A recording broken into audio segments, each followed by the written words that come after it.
बिस्मिल्लाहिर्रहमानिर्रहीम। अस्सलाम वालेकुम। मकतब टीवी देखने वालों को आरजे मोहम्मद नईम नई वीडियो में खुशामदीद कहता है। दोस्तों, आज जो हम आपको वाकया सुनाने वाले हैं, ये वाकया आपका ईमान ताज़ा कर देगा। भारत में कैंसर में मुब्तला 14 साल की बच्ची जो कि हाफिज कुरान थी, उस लड़की ने मरते हुए ऐसा क्या किया कि हिंदू डॉक्टर्स भी सजदे में गिर गए। दोस्तों, यकीन जानिए, ये वीडियो आपकी जिंदगी और सोच को बदल कर रख देगी अगर आप इसको मुकम्मल देख लेंगे। इसलिए वीडियो को आखिर तक जरूर देखिएगा। दोस्तों, आगे बढ़ने से पहले हमारे चैनल मकतब टीवी को सब्सक्राइब कर लें और साथ में मौजूद बेल आइकॉन को भी जरूर प्रेस करें ताकि आने वाली हमारी वीडियोस का नोटिफिकेशन आपको बर वक्त मिलता रहे। वीडियो को लाइक और शेयर भी जरूर करें।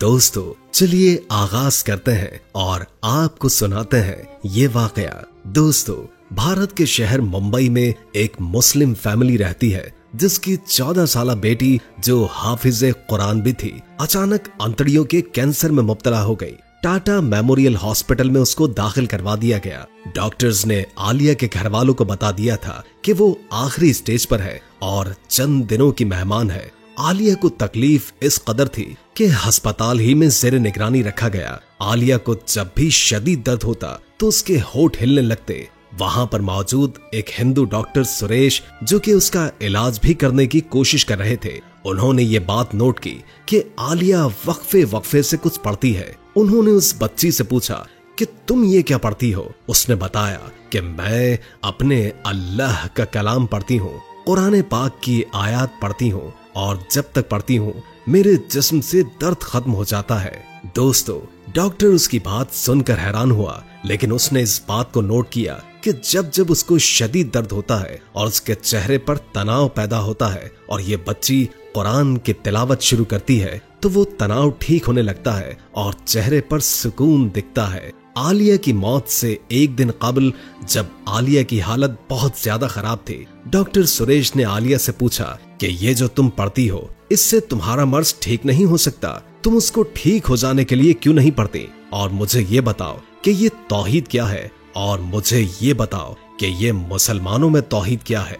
दोस्तों, आलिया चूंकि छोटी सी मासूम सी बच्ची थी, उसने डॉक्टर को करीब आने का इशारा किया। डॉक्टर आलिया के करीब अपना कान ले गया। आलिया चूंकि तकलीफ में सही से बोल नहीं सकती थी, डॉक्टर के कान में उसने एक बात कही। अगले दिन आलिया का इंतकाल हो गया और उसके अगले दिन डॉक्टर ने इस्लाम कबूल कर लिया। उस डॉक्टर के साथ दूसरे डॉक्टर्स को भी बहुत तजस्सुस पैदा हुआ कि आखिर इस बच्ची ने ऐसा क्या कह दिया जिसके बायस डॉक्टर सुरेश ने अपना मजहब ही छोड़ दिया। उन्होंने जब डॉक्टर सुरेश से पूछा तो उसने बताया कि उन्होंने उस बच्ची से जो सवाल पूछा था, उसका जवाब जो उस बच्ची ने बताया, वो जवाब मेरे लिए नाकाबिले यकीन हद तक सच्चा था। उस बच्ची ने कहा कि मैं बस इतना जानती हूँ कि जिंदगी और मौत अल्लाह की इख्तियार में है और याद रखना कि हर चीज को फना है, दुनिया की हर चीज ने फना हो जाना है सिवाय मेरे अल्लाह के। ये जवाब सुनकर मैं 2 रातें सोचता रहा और गौर करने पर जान गया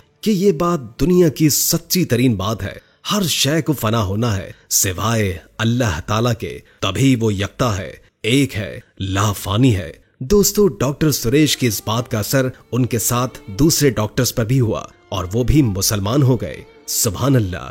दोस्तों, इसी तरह का एक और ईमान को ताजा कर देने वाला वाकया आपको सुनाते हैं। दोस्तों, ये वाकया हमारे मुल्क के सूबे सिंध का है। एक 40 साल नौजवान का ताल्लुक हिंदू घराने से था जिसको कैंसर का मर्ज लाहक हुआ। डॉक्टर्स ने उसे लाइलाज करार देकर जिंदगी खुशी से गुजारने का मशवरा दिया और कहा कि अब आप ज्यादा से ज्यादा 1 माह के मेहमान हो। वो हारे हुए ज्वारी की तरह अपने कमरे में दाखिल हुआ और बेड पर लेट गया कि मैं कुछ ही लम्हों का मेहमान हूँ। बीवी उसके साथ प्यार और मोहब्बत की बातें करने लगी, लेकिन मियाँ की अदम दिलचस्पी भाप गई। इसरार करने पर शौहर ने बताया कि उसको ब्लड कैंसर है जो आखिरी स्टेज पर है। बीवी ने ये सुना तो मुस्कुराकर बोली, आप ऐसे ही परेशान हो रहे हैं, ब्लड कैंसर भी कोई बीमारी होती है भला? मैं आपको एक ऐसी चीज पिला सकती हूँ जिसके पीने से आप मुकम्मल तौर पर सेहतयाब हो सकते हैं, लेकिन आपको मेरे साथ एक वादा करना होगा। आप जब भी सेहतियाब होंगे तो जो मैं कहूंगी वो आपको करना पड़ेगा, चाहे आपकी रजा हो या ना हो। बोले, आप तैयार हैं? शौहर हैरान हुआ कि जिस बीमारी का इलाज दुनिया के किसी डॉक्टर के पास नहीं, उसका इलाज मेरी बीवी के पास कहां से आ गया? उसके हाथ कौन सा अलादीन का चिराग लग गया? शौहर ने ना चाहते हुए वादा कर लिया। बीवी ने कहा, ठीक है, आप यही ठहरे, मैं अभी आई। कुछ लम्हों के बाद उसकी बीवी आई और उसके साथ एक जग था। उसने कुर्सी पर बैठकर शौहर को कहा कि आपको जब भी प्यास लगे आपने यही पानी पीना है, दूसरा कोई भी पानी नहीं पीना। वो नौजवान जब भी प्यास महसूस करता तो उसी जग से पानी पीता और बीवी रोज उस जग में पानी डालकर इस जग को भरा रखती। बीवी को न जाने क्या एतमाद था कि उसको शौहर के आखिरी स्टेज के कैंसर की जरा भी परवाह नहीं थी, बल्कि वो कैंसर को कोई मर्ज समझ ही नहीं रही थी। उसके शौहर को रह रहकर ख्याल आ रहा था कि 1 महीने के बाद उसकी मौत हो जानी है और अब जिंदा रहने का कोई चांस नहीं। कुछ दिन गुजरने के बाद उस नौजवान ने खुद में वाज़ेह तब्दीलियां महसूस की। 1 माह गुजर गया तो वो हैरान हुआ कि बकौल डॉक्टर वो तो 1 माह का मेहमान था, वो तो खुद को सेहतमंद महसूस करने लगा। लेबोरेटरी जाकर टेस्ट करवाया तो एक हैरत अंगेज इंकशाफ हुआ कि आपका तो ब्लड कैंसर खत्म हो चुका है। इस इंकशाफ से उस नौजवान को बड़ी हैरानगी हुई। वो जल्दी से रिपोर्ट्स लेकर दूसरी लैब गया और वहां भी यही जवाब मिला कि आपका तो कैंसर खत्म ही हो चुका है। वो दौड़कर घर आया और बीवी को झूम कर कहा कि इस पानी ने तो कमाल कर दिया। वो इस पानी पीने के बाद खुद को मुकम्मल तौर पर सेहतमंद महसूस कर रहा है और लैब की रिपोर्ट्स भी यही कह रही हैं कि अब आपका कैंसर खत्म हो चुका है। अगले रोज बीवी ने मियां को वादा याद दिलाया तो शौहर ने कहा, बिल्कुल, मैं हर वादा पूरा करूंगा, आप कहिए तो सही, आप मुसलमान हो जाएं। बीवी ने कहा तो शौहर को बिजली का एक झटका लगा। मुसलमान? तुम्हारा दिमाग तो ठीक है, तुमने ये लफ्ज कहा कैसे? तुम्हारी हिम्मत कैसे हुई मुझे मुसलमान बनाने की? क्या तुम मुसलमान हो? बीवी ने कहा, हाँ, मैं मुसलमान हूँ। शौहर ने कहा, लेकिन मुझे तो बताया गया था कि तुम हिंदू हो, तुम्हारा तो पूरा खानदान हिंदू है, फिर तुम मुसलमान कैसे हुई? पहले आप अपना वादा पूरा करें, अगर वादा पूरा करेंगे तो सब बता दूंगी, वरना नहीं बता सकती। शौहर ने कुछ देर सोचा और कहा, ठीक है, मैं मुसलमान होने को तैयार हूँ। उसके शौहर ने गुस्ल किया, बीवी ने पास बिठाया, उसको कलमा पढ़ाया और यूं उस नौजवान ने इस्लाम कबूल कर लिया। शौहर के इस्लाम कबूल करने पर बीवी ने कहा, जब मैं छोटी थी और स्कूल जाया करती थी तो उस वक्त मेरी एक क्लास फेलो थी, वो मुसलमान थी। हम दोनों में दोस्ती बहुत गहरी थी। स्कूल के बाद भी मैं उसके घर जाती थी, दोनों मिलकर स्कूल का काम करते। वो रोजाना कुरान पाक की तिलावत करती तो मैं भी साथ बैठ जाती। कुरान आहिस्ता आहिस्ता मेरे दिल में उतरने लगा।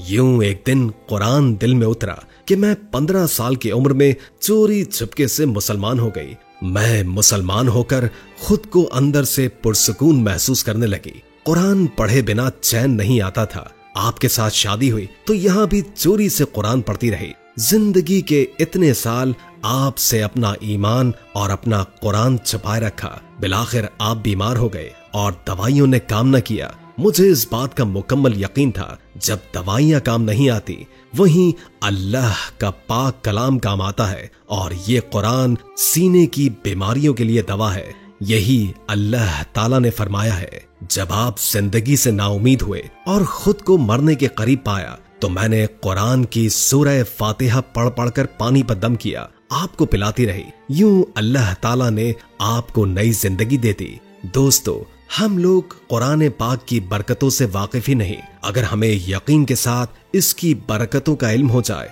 तो हमको कहीं न जाना पड़े। लेकिन अफसोस कि हमारा यकीन कामिल नहीं है। अल्लाह रब्बुल इज्जत से दुआ है कि वो हमें कामिल यकीन अता फरमाए, आमीन।